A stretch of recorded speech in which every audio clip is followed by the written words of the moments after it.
Good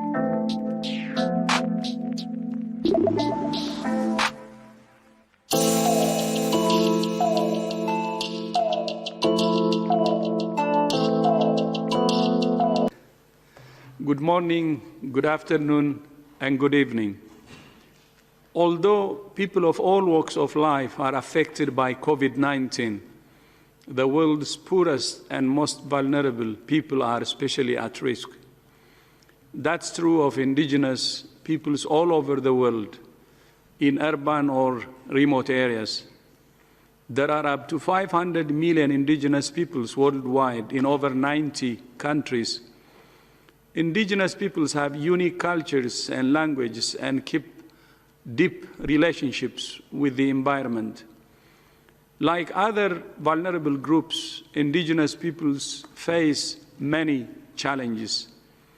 This includes a lack of political representation, economic marginalization, and lack of access to health, education, and social services.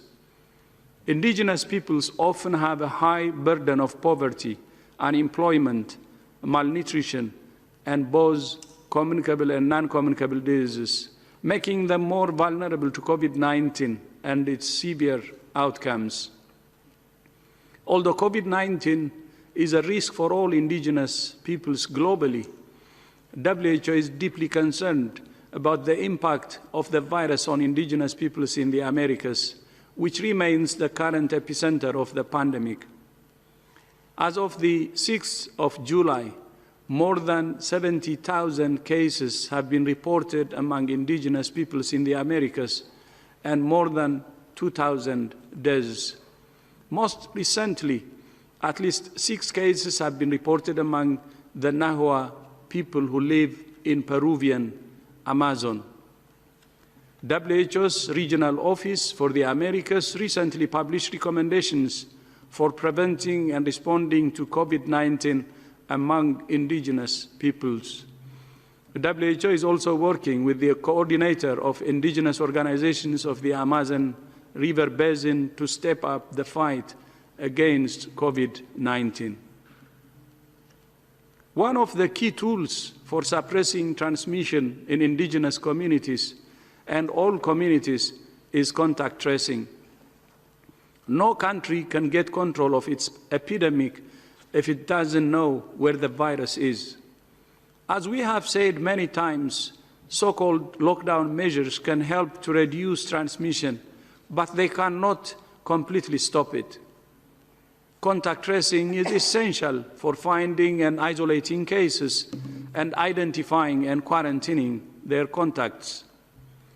Mobile applications can support contact tracing, but nothing replaces boots on the ground, trained workers going door to door to find cases and contacts and break the chains of transmission.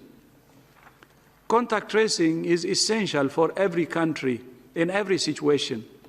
It can prevent individual cases from becoming clusters and clusters turning into community transmission.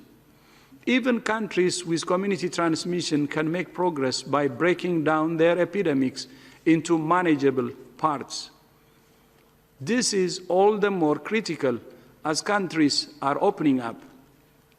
Reacting rapidly to new cases and clusters will allow countries to continue on the road to economic recovery while keeping the virus at bay. Of course, contact tracing is not the only tool. It must be part of a comprehensive package, but it's one of the most important. Contact tracing has long been the bedrock of outbreak response, from smallpox to polio to Ebola and COVID-19. One of the lessons from the recent Ebola outbreak in the Eastern Democratic Republic of the Congo, which was declared over last month, is that contact tracing can be done even in the most difficult circumstances with security problems. When Ebola was discovered in the city of Butembo last year, experts wondered whether it would be possible to bring the outbreak under control. But against all odds, the outbreak was stopped in large part because the government, WHO, and partners invested heavily in contact tracing, isolating suspected cases, and treating those that became sick. Over and over again, trained contact tracers working closely with local leaders and communities tracked the virus, sometimes over hundreds of miles in very difficult terrain. Ebola and COVID-19 are different viruses, but the principle is the same. No matter how bad the situation, there is always hope. With strong leadership, community engagement, and a comprehensive strategy to suppress transmission and save lives, COVID-19 can be stopped. We do not have to wait for a vaccine. We have to save lives now. Make no mistake, we must continue to accelerate vaccine research while doing more with the tools we have at hand.